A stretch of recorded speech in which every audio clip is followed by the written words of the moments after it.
This week on Talk of the Town, we feature Mountainview Nursery, who can help you get the perfect tree, poinsettia, wreath, or decor for the holiday season. See highlights of the city's Christmas event, including a new parade. Winter sports are officially in full swing. Bear River Live has all your highlights of the Winter Classic, including athlete interviews. Wrestling coach Jason Bingham recaps the red and white match as they get ready for another competitive year. So I kind of inherited this business. It was my stepdaughter and her husband that actually started the whole thing. And then we took it over, my wife and I. It's good and bad that your business is in your backyard. You're always here, which is fine. I mean, I appreciate the support I have from the community and my clientele. And it really doesn't really make me feel bad at all if it's after hours and somebody shows up. So it's great. If I'm here, I will never turn away a paying customer is what I'm saying. It started out just being the nursery business. And then that's when we branched out to the Christmas trees, blah, blah, blah. And then the springtime, when we do spring flowers.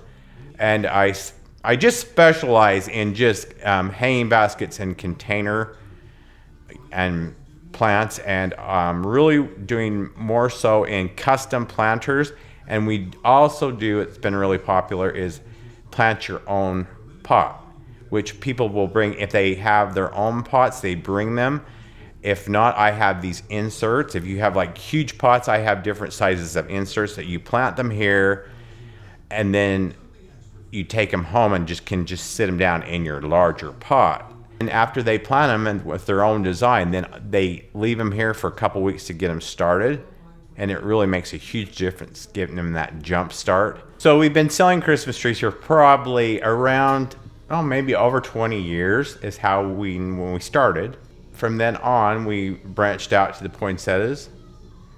And then the latest thing we've done is we do the wreaths now ourselves. We used to buy the wreaths from the tree farm. I was able to get a wreath making machine. Actually, Doug Adams, my friend Doug Adams, he called me and says, "You need this." And his wife, she did make wreaths and she didn't want to do it anymore. So they just basically gave me the machine. And so I messed around with it and was able to do it.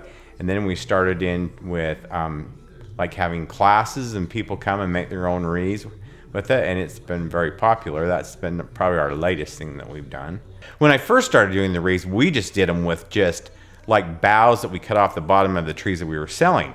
But it's got too big now, so I actually have to buy the greens from a company, and they bring them in, and they come in these big boxes or bales. We start doing the wreath making classes early on because they're gonna last through the season. So I would say I started doing stuff for Christmas then. Then we always start selling our poinsettias, or our open house is always the day after Thanksgiving. But I'm kind of getting ahead of myself because we actually start the poinsettias the first week in August. They come to me as a rooted cutting, and then I am with them a lot longer than a spring flower, because spring flowers, I can turn them around from start to finish in 6 weeks. Whereas the poinsettias, I have them from the first week in August, and then they are ready to go the day after Thanksgiving. It's always the first Monday in December, and I do it for my customer appreciation type deal. I have Santa, and I have a camel. Actually, the camel I have he was in the movie The Chosen, and he comes with a little buddy donkey, and we have him, and he's very personable. And we've had the family that owns the camel, this is our second one we've went through since we've been doing it. They had an older one that needed to be retired. So they have a younger one now that we put him in the barn. And a funny story is the first year we had him, he went in the barn, the door was, high enough, he just kind of went right through. Well, the second year he had grown quite a bit. We finally got him in there. And once he got in there, he stood up, and I'm going, oh my heavens. He was like clear up in the ceiling. So, but yeah, it's a real magical night. And I have Santa and Mrs. Claus out in the greenhouse where the trees are. And then I have my niece and actually Hannah, my hopefully soon to be granddaughter-in-law. They're going to sell cookies and gourmet hot chocolate. My favorite part about it, I mean, I love Christmas. You know, people think, oh, that you look at Christmas and you're thinking that's a lot of work. Well, yeah, but what else am I? You know, I can't see it. Basically, is what I'm saying. And I love Christmas. I love to decorate. It's just in me. You know, I like to create. I'm that type of person. But I think what makes me more happy at all is seeing the joy I bring to my customers. Like, especially at Christmas time, you know, people that bring their family and their kids, and their kids are so happy that they get a tree, and I think that's why I do this. Or there's somebody that's maybe having a bad day, and if they just want to come out here and just soak up Christmas and get in the Christmas spirit, that's why I do this. We started out getting the trees from a farm up in Oregon. They are farm trees anyway, and it was a company called Pronzini's. It was a family-owned and run company. Excellent trees. He got older, and he couldn't find anybody in the family that wanted to take over the business. And so the last year we went with them, I know very well some of them trees did not come from him. And so I told my wife, I said, if I can't get better trees than this, I'm not going to sell them. So the next, I think, 2 years, basically, 1 year for sure, we finally was able to locate a farm that would actually sell them to us. And that was when there was a Christmas tree shortage. So it was hard to even find trees. Second year, we were still looking. The one bigger company said, well, give us a number of a small farmer in Oregon. Again, it's Silverton, Oregon. They farm Christmas trees up there like we farm hay and corn and wheat around here. And we were able to get maybe, I think, 20 trees from him that year. They were by far the best trees I have ever sold. I mean, he doesn't cut them until you order them, which 90% of trees that you get are cut in maybe the 1st of November or the last part of October. And because all they gotta do is wait for one frost, and then that sets the needle on that tree. And then they can cut all they want, you know, and they have to, because you can't cut 1,000,000 trees overnight, right? But this guy is very small. So the next year we were able to get all of them, and that's been maybe 2 years ago. And then again, we've went with him every year. And this year, the trees that we got are by far the best I've ever got from him. So the first bunch was the best I've ever got, and this year was better than that. So I mean, that's how fresh our trees are. Because I just won't sell a dry tree, basically. And so when you buy a tree from us, we recommend. I mean, it has to have a fresh cut. We offer a fresh cut, but it has got to be put in the water within no later than 20 minutes. So if you're 20 minutes away from me or you're longer, I would 100% recommend that you cut it yourself. But I do offer a fresh cut here if you can get it in the water before 20 minutes is up. And then we recommend using the hottest tap water that you can get out of your tap every time you water it. And then really watch it the first 24 to 36 hours, it's going to drink a lot of water. Don't ever let that water bowl go dry. The farm trees all come from Silverton, Oregon area. And then we get the tall, what I call Charlie Brown trees. And they're actually a wild tree. And they come from Cowboy Christmas Ranch up in Montana. A wild tree will outlast a farm tree. My farm trees will last beyond Christmas, but the wild trees, I have people that get them, that they like them tall, 15 footers. And I had some lady from Brigham that buys them every year, and she kept hers up till March, and it still was good. So they do have a huge, lengthy lifespan for a cut tree. And then I do sell a few pinyon pines that are a native tree to Utah, and my nephew gets them for me. I might sell 5 a year, and it's people that grew up with pinyons and they have a special, bond on a pinyon pine. It just brings back family and their childhood. First year I did poinsettias, it was a total disaster.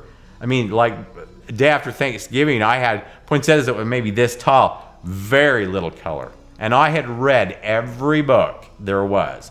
And so here I have 300 plants out there in the greenhouse that are unsellable. And my wife says, never again. I said, oh, I'll try it. So the next year, the small greenhouse, I walled it off, and I got 100 plants from my friend. I didn't have to buy them in 300, plant lots. And I learned a lot from the first year, and they turned out fantastic.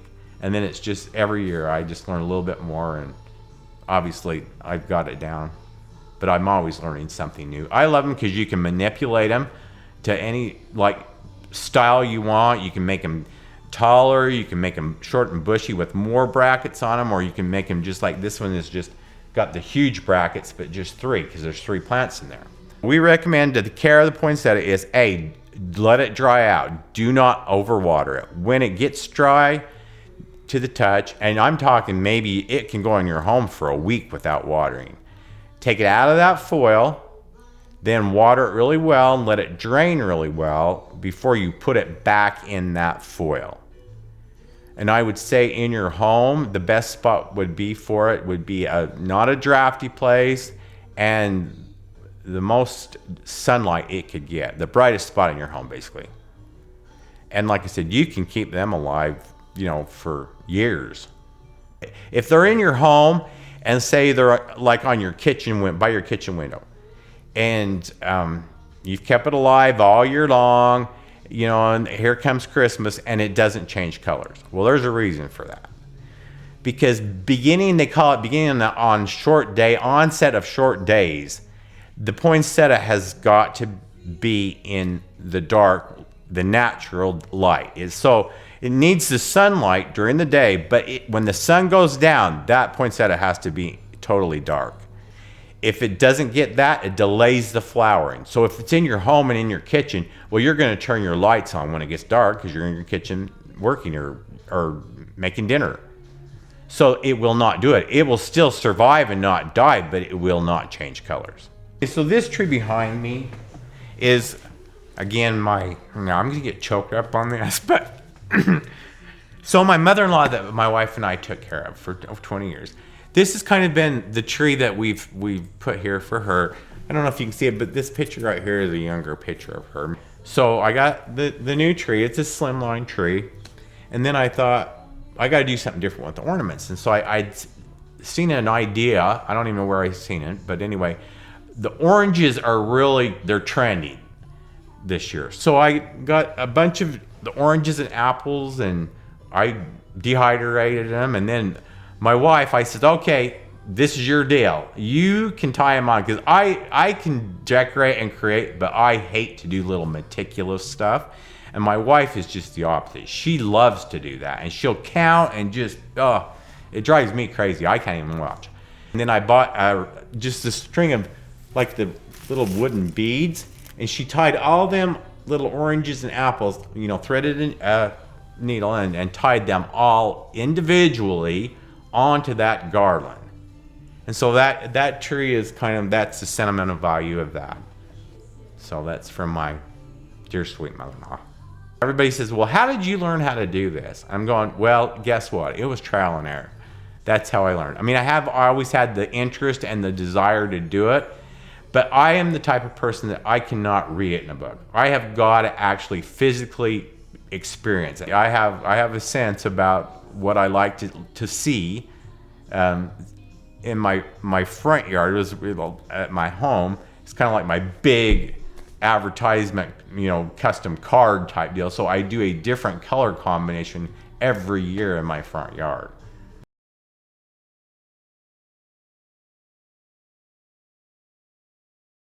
The Business Spotlight segment of Talk of the Town is made possible by supportive sponsors who allow Bear River Live to feature community stories and all the good that is happening every day in our county.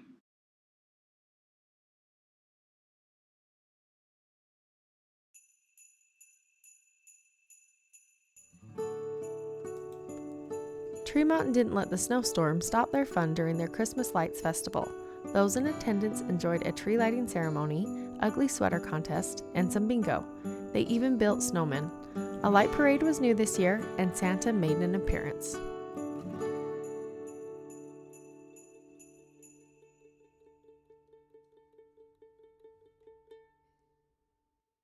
Bear River High School's Athlete of the Week is brought to you by Pizza Plus. Congrats to these athletes for their efforts on and off the field. Now that you've had your red and white, how do you feel about this year's team? We have a great bunch of girls, and I love the chemistry that we have. They love each other. This is hard, battling each other. And that last match was a state champion against state champion, and that they battled so hard. What other wrestle off are you going to have? Coach Hatch said it best in there that it's pretty bad that our hardest duel is against ourselves, and it's a testament to our team and what we do. So in answer to your question, I'm very excited about our team and where we're at. We have a lot of brand new girls that are really good, and we have a lot of older girls that are really good, and so I'm just excited. It's going to be fun. Last year you guys took second at state, and then you had 3 state champion wrestlers. Yes. Where do you think you'll be able to match, exceed that? What's the plan for this year? So this year is going to be unique. For the last few years, we've only had a low number of kids in our tournament, right? Last year we had 13 schools. This year we have 28 schools, and so it's going to be really hard to judge, because we've never been in that spot. Do I feel good about our chances? Yeah, I absolutely feel great about where we're at. Am I going to have 3 state champions? I don't know. My goals, I want 4. I've got Peyton back there. My goal is 4. I'd love to have 4, especially this year with the environment we're in. But and actually plays to our advantage having more schools spread out. So Mountain Crest is the top team, and they are very, very good. But spreading that out gives us a better advantage. In bigger tournaments, we can do more damage. And so I'm excited about that. So it's going to be unique, but I think we have an opportunity to capitalize, and we'll see what happens. What are going to be some of the big matches for you guys or fun things to watch? We got a lot of fun stuff. So this tournament, or this weekend, not this weekend, sorry, next weekend is our home dual meet tournament. And we have, out of probably the top 10 teams in the state, we've got 7 of them coming here. And so it is going to be a massive, great tournament. And it's all going to be dual meet. And so it's going to be fun. So that's going to be a big one. Mountain Crest. And Mountain Crest is going to be home again this year. So that's going to be even better. And just to battle with those guys. And then going to their tournament. So we have a lot of really good tournaments. We're not going out of state this year like we did last year. But man, we got some good goals, and I'm excited to see what we do.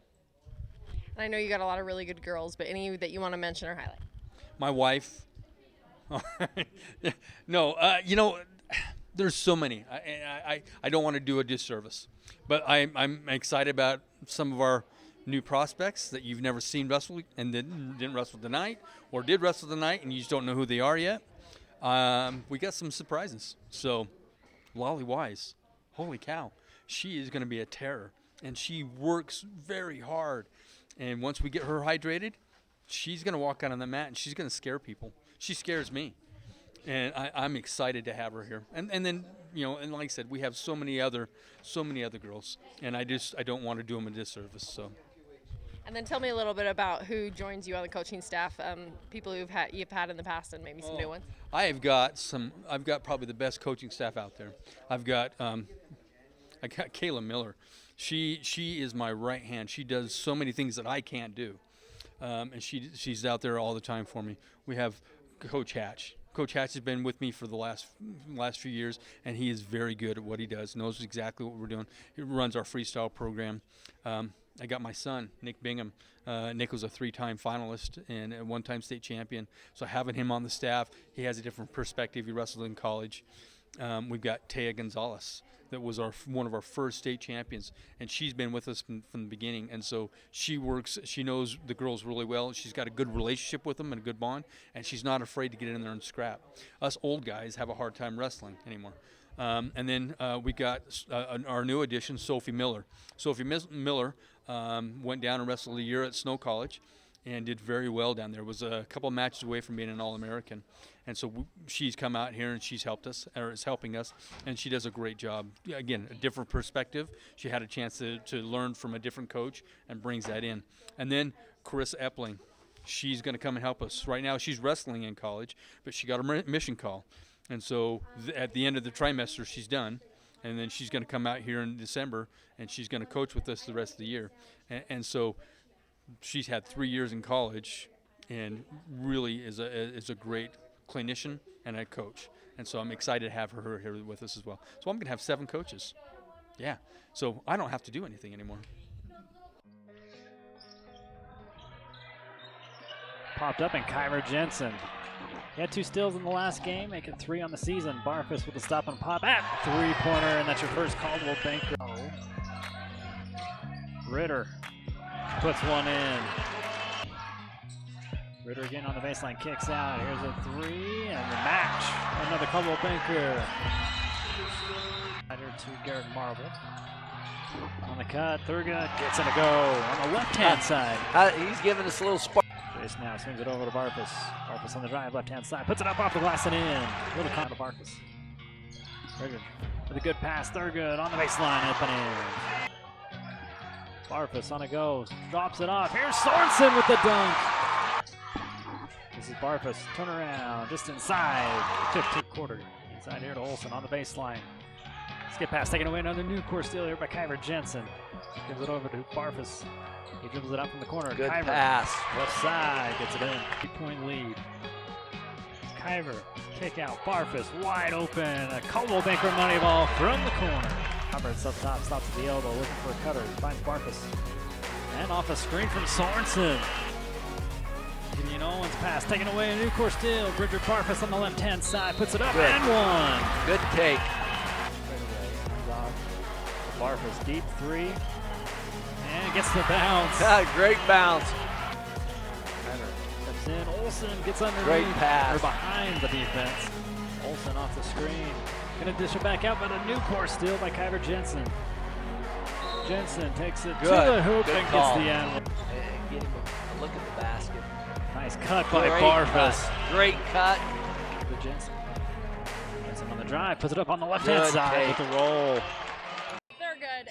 You guys were trailing 3-13 in that first quarter. You come in that second quarter and just really had a spark. Tell me what that drive came from. So Garrett Marble got our game yesterday, told me to come in and be a freaking dog, and that's what I did in the second quarter, coming from Garrett Marble. And so you're just a sophomore. You've got a lot of years ahead of you. What's it like to get some varsity experience this time and have such a good showing?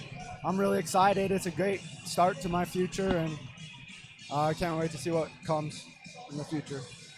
And how do you feel tonight's game will help set the tone for the rest of the Winter Classic?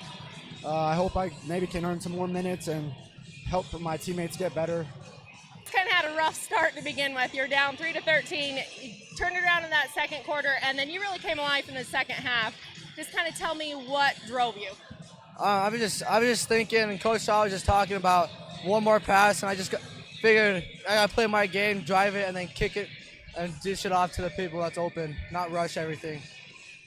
And so you guys had really great setup, great play tonight, but it just seemed like things weren't falling in that first half. What do you feel was the difference? We were kind of playing selfish ball at first. Our nerves kind of got to us for the first home game. We just rushed everything, and we just didn't really take care of the ball. And so you talk about unselfish play in that second half especially. You and Barfus both are very top players, going to lead this team, but you guys really gelled and jived together, and then he would do something, and it seemed like almost like you would mimic that very next play. Tell me a little bit about that. Me and Bridger have some good chemistry. We're friends. We love playing together, so that's just kind of one of us thinks it and the other one knows what to do right after. So. And how do you feel this sets you guys up for success headed into the rest of the Winter Classic?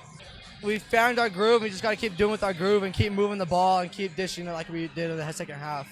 The other guys, we kind of mentioned how you guys had a really slow start, but you seemed to find your rhythm and play really well together. Tell me what you feel was the turnaround for that. Just playing hard, getting in passing lanes, playing for each other, getting each other's open, and pushing in transition.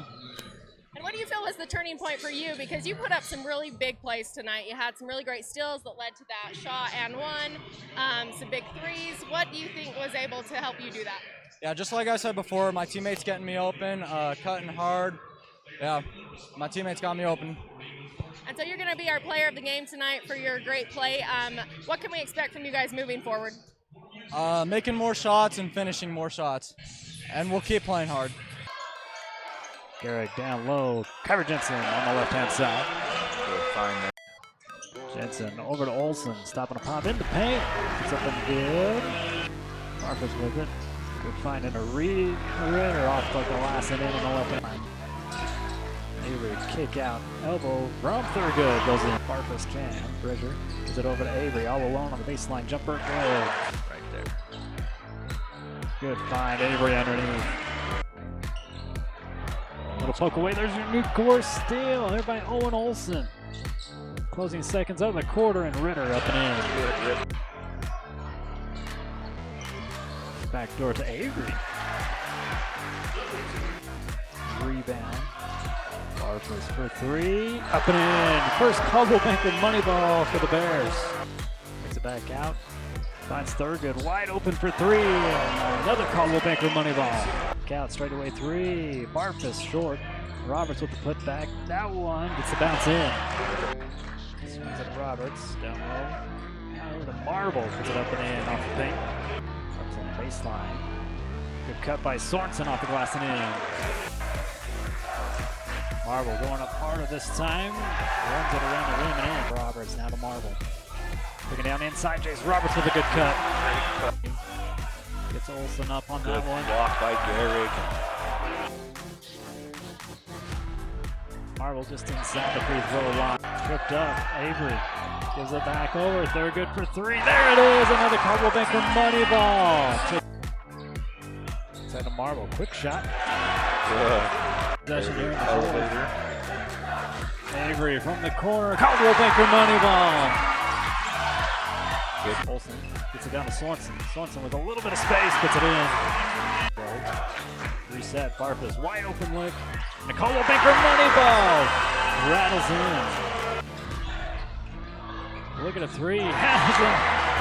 Hasn't taken a three all night. Moore looking for some help. Good tip, Bridger. There's a new course steal. Sorensen over to Thurgood, and he'll put it in on the left side.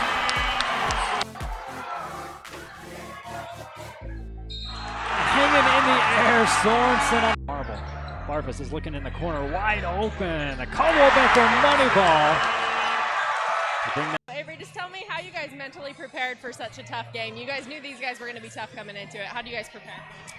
We just got a bunch of coaches telling us that they're a solid team. I mean, anything we look at them before, they've been solid, and we knew coming in that it was going to be a dogfight, and they played a great game. They're a great team, and we just came out on top because we just found a way to win, and it was nice to see. So tonight for us picking players to highlight, it was really hard because it was very spread out. You all had moments where you were able to shine. Tell me about the moments you had with some big three-pointers and what that felt like. We had one of our goals is to get 20 plus assists in the game, and today we got like 27, I think. So just filling that role, just finishing what the guys give me it's a great feeling. It's fun. It's fun to be in the moment. It's also fun to give the ball. So. And so just tell me how it feels to have such a good Winter Classic so far. You guys obviously have one more game left, but how does it feel to know you're 2 for 2 so far? I mean, obviously it feels good. Nice to have a good couple wins, but there's always things to work on, and we got a tough team tomorrow, so we're gonna battle, keep working, and see what we can do. And what do you feel is gonna have to be the things you guys have to capitalize on tomorrow to get the win? Our rotations were a big thing that we're talking about.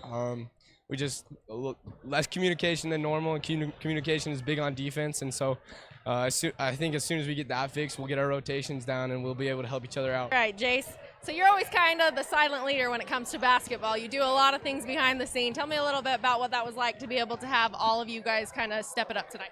It was fun just getting like a 10-guy rotation going the whole time. It was fun seeing everyone hitting shots and the whole team getting hype on the bench. Just a good game. And so we talked about rebounding, and you were 7 points, 9 rebounds tonight. You guys as a team overall had 44 rebounds compared to their 26. Tell me what you feel that came down to. That came a lot down to the game, really, depending on whether we won or not. If we wouldn't have got all those rebounds, then we wouldn't have won that game. And so you guys got another tough one tomorrow. What do you feel you guys are gonna have to do to keep this momentum going? They're kind of a smaller, scrappier team, so I think we're just gonna have to kill them from the post and occasionally get some shots on the outside and just play good D. Marvel, you had 10 points tonight, and then you also had 7 rebounds. We had talked about the rebounds a little bit. Why do you guys think you were so dominant in that sense? I just think we boxed out really well, and we wanted it. We just wanted those rebounds, so we went and got them. And again, we mentioned so many of the players tonight were able to have moments where they just really played well. You really came alive in that third quarter. What do you feel that came like? What drove you in that moment? I don't know. I just kind of think that we needed to start off hot coming out of halftime and not be so stagnant. And so we just wanted to come out and get hot and get started. And this Winter Classic is a good time for you guys to figure out how you jive as a team. What is the chemistry so far? It's awesome. We have basically the same team as last year, minus one guy. So we already had a lot of chemistry, but we have fun and we just play together. And so it's awesome. And as we all know, you're a longtime varsity player. You've been playing since a freshman. Thurgood, tell us a little bit about him. He's another young player, seems to look up to you. He mentioned you in our last interview. Tell us a little bit about him and where he's headed. Kaser's awesome. He's an awesome basketball player, and he's also a good leader, too. He just comes off our bench, and he gets buckets, and he plays defense. He's awesome, yeah. Okay, thanks and congrats. You're going to be our player of the game tonight for the grill. Thank you. To Garrick. Good cut by Jace Roberts. Nice find by Garrick Marble. Could have got fouled, but they're going to kick it out. Jace Roberts for the 3. Got it. It's our first Caldwell Banker money ball. Owen back cut. Got it. Good cut by Owen Olsen there. Great find by Garrick. Garrick inside. Back cut again. Owen Olsen. He's finding all the holes in the defense. And again, Olsen. And there's the and one, too. Owen is finding. Money ball, no good. Rebounded Mason Sorensen and up and good. Thinks about the 3, drives middle. Stolen, pickpocketed by Bridger Barfus. Great new course steal here for Barfus. Finds Ritter. Ritter's going to go to the basket. Get a wide open layup. Great move there. Roberts playing defensive back again. Bridger Barfus with the new course steal. Takes it the other way and got it. That's a layup by Bridger. Ritter's going to go to work. Steps back right. Pump fake up and good off the glass. Jensen drives. New course steal again by Kaser Thurgood. Thurgood goes up through the contact. Drives middle, kick out Thurgood for the 3 on the far side. Oh, money ball. That's a money ball. There we go. I'm Picker going to work. Kick out to Owen. Owen pump fake. Goes left, puts up a shot. Got it. Doesn't take the cut. Ritter going to work. Got it. Puts up the shot going middle. Puts up layup. No good.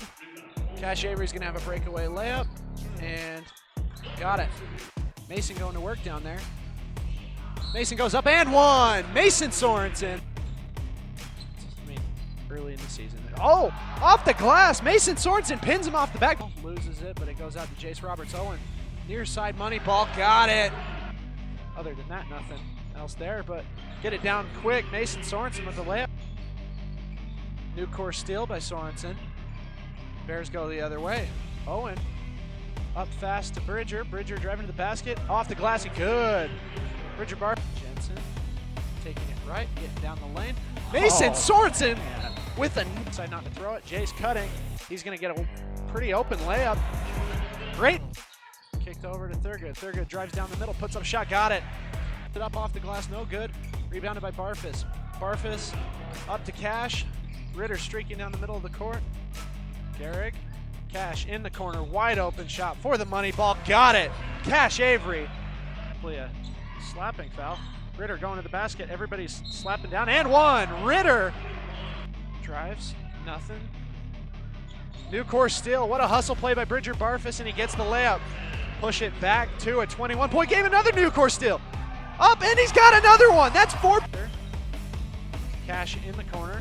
2 money balls in this quarter for,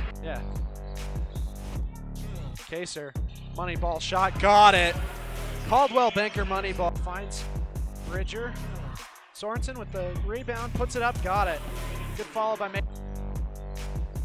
Miller in the corner. Money ball for Brody Miller. That's his first basket. Second half and just draining a 3. Mason Sorensen with another block. That's 3. Sending them back, and then there's the new course steal by Owen Olsen. Maverick Sorensen, Cody Nelson, and then again Ty Jones, but Beckham comes up with the new course steal, taking it to the basket, throws it up, got it. You really came alive tonight in the Winter Classic. Tell us what it was like to be able to put up those points and support the team in that way. It felt really good to just support our team, and we all together, all of us had a really good game, and I think it was probably one of our funnest games yet. So. And so you guys had a little bit of a letdown in the third where it looked like they might make a comeback, but you guys quickly shut that down. Tell me, what was the mentality there? We kind of just came out slow, and I think a big part of that is we started playing more as a team, and we started having more fun with it. So. How does going undefeated in the Winter Classic help you guys as you move forward into the next week? Moving forward, I think this just gives us a lot of confidence into the next game, and we're just ready to go prepare for the next. Oh, and you really came alive tonight. Like, you always do some pretty good stuff, but tonight it seemed like you stepped up to take over for Kyver being out. Tell us a little bit about that. My whole team was just making really good passes today. We were moving the ball well, transitioning well. I'm just glad we got the win. So you're going to be our grill player of the night tonight for your efforts. As you mentioned, it's a really good team effort. It's hard for us to pick an individual because of that, but you just really stuck out above the rest, especially in that first half. How do the players that help you, like your team, build you up to be able to make those plays? Last couple days I've been struggling shooting, and they just keep giving you confidence. They're always telling you to keep shooting. So yeah, nobody puts us down on our team. We're all just telling each other to keep shooting. So yeah, it's fun. And so you guys go undefeated with this. How's that going to help for next week? And what are some of the games that we can look forward to? I think we got Clearfield, and then we got some teams down south, but it's super good that we got a 3-game win streak. Hopefully we can keep it going into the next week and get some nice wins down south. Tall guy, and you really put that to advantage tonight. Had some great blocks. Tell us a little bit about how that felt. Honestly, it was very energetic. I thought it was fun. It was a fun game. It was a little funny when I blocked the kid. Everybody's freaking out. It's good energy all around. It was good. So obviously you guys had an awesome Winter Classic, but just tell me what it feels like to wrap this up with your team tonight with going undefeated. Oh, it's so good. When we work as a team, we're honestly one of the better teams in the state, and it just makes basketball fun. But yeah. So not only great on defense tonight, but you had some great buckets too. Just tell me what it's like to be able to, get those, take the lid off that basket and be able to get some of that. It's nice to feel that I can support the team in my own ways, and I don't know, it just ended up working out for me the way I was able to score, and worked out for the team. We played really good. And what can we expect from Bear River basketball the rest of the season? Hopefully a region title. That's what we're looking forward to. That's our goal. Get there and then go from there. Possibly state. Just going undefeated in the Winter Classic, how does it feel? How confident are you moving forward knowing how well your guys did tonight? Really good. That was a good 3 games. I think the most important thing was we got better in all 3 games. We were much better today than we were on Thursday, and we were better last night than we were Thursday, and we were better tonight than we were last night. And that's important. That's key. So I love that. The other thing I loved is that we were able to really see what we have on the bench, especially the last couple games. Losing Kyver early yesterday and not having him yesterday and today, and Owen's been a little hobbled, and giving some of those young guys an opportunity to prove themselves, and they did. They played really, really well. So I feel really confident knowing, hey, we got 8, 9, even 10 guys on this team that can play basketball and can produce at the varsity level. And on the lines with Kyver getting hurt, he's got a twisted ankle. Not really sure how long he'll be out at this point, but how does that affect your team? And obviously tonight you had a lot of people step up that were able to take care of it, but how does that affect you guys moving forward? Yeah, no, that's tough. I mean, anytime you lose a key player like that, especially a 3-year starter, it's gonna be difficult on the team, and you lose some on the court leadership there, and kind of some poise. But we don't lose much because we have other guys that step up and can fill that role. I mean, Kyver does some special things that other guys can't do, but we do have some guys that step in and do other things. I'm really happy with those guys. We'll kind of assess Kyver day to day and just see how things go next week. But I'm confident that we'll be able to kind of fill that void and fill those holes as needed, and hope that we can get him taken care of and back as soon as possible. As you mentioned, you got a lot of good players this year. It's been kind of hard for us to pick players of the game in this tournament because you could really give it to anyone. They're also deserving. Tell us a little bit about some specific players to watch for who you're excited to see. Yeah, no, this was, like you said, I feel like a lot of guys stepped up, did different things. tonight as a team, I think the most impressive thing we did was move the ball. I know at halftime we had 15 assists on 17 buckets. I don't know what we ended up with, but this team is going to thrive if we play together. And so I hope that's a common theme, night in and night out, that you guys are struggling. Who was the best player tonight? I hope that you struggle with that every night. That's a sign of a good game for us. Yeah, I was really excited. One thing I was excited about tonight in particular was how Gehrig was involved without scoring the basketball. He had 6 assists at halftime. I don't know how many he ended up with. But, man, there's a couple times I thought, man, that's a great shot for him. And he made an extra pass. We got a wide open layup. And I thought that was excellent. And so as he continues to produce as far as scoring the basketball goes, just going to add another dynamic, moving the basketball. I thought last night in particular, I thought a few guys stepped up. I can think of a couple plays, but I think last night Jace Roberts' three-pointer at the top of the key there was key. I like what some guys are doing defensively. Obviously, Bridger Barfus has been excellent. He as of the start of this game for 4A, he was leading the state in rebounds as a 5'9", 5'10" guard. That's impressive. He had 13 last night against a team full of 6'4", 6'5" guys. Again, I don't know what he had tonight, but yeah, I think one thing I saw over the weekend that really impresses me is how diverse some of our players can be. I know which guys can score, which guys can defend, which guys can do this, but all the other things guys were doing this weekend was really impressive and makes me feel really confident going forward. So you guys have Clearfield next week and then some other fun ones throughout the month of December. Just tell us what we can expect there. Yeah, next week we get Clearfield at home. That's a really good basketball team. They've had some good wins. They beat Mountain Crest. They beat Morgan up pretty good the other day. I think they got a big win last night. So that's a team that's rolling right now. We're going to need a lot of support here Tuesday night to kind of back us up there. And then next weekend we're over at Skyview, but we're playing Desert Hills, Cedar, and Pineview. Get some of those southern schools who are off to good starts as well. And we got a real big week next week. And so right now we're kind of focused on what Clearfield's going to look like, but we're really excited about what we got coming up.